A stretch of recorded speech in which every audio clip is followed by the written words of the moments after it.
It started with a virus, but what the government built in the shadows while the world was distracted, that was something else entirely. In the early weeks of 2021, as Americans were still counting their dead and lining up for vaccines, something quietly was happening inside the most secretive intelligence infrastructure on the planet, the National Security Agency.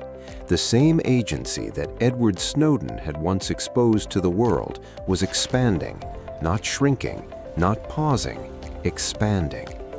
Emergency powers granted under the chaos of COVID-19 had opened a door, and someone made sure that door would never fully close again. The justification was contact tracing, public health, keeping Americans safe.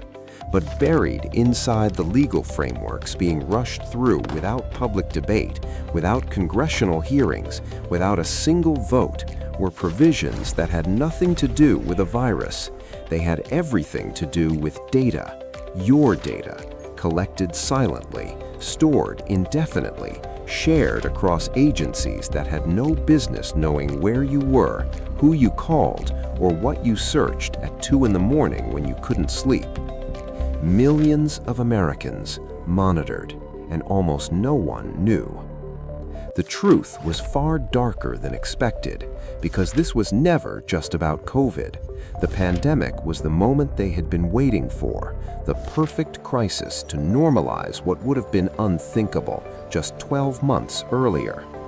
And here is the question that still has no clean answer.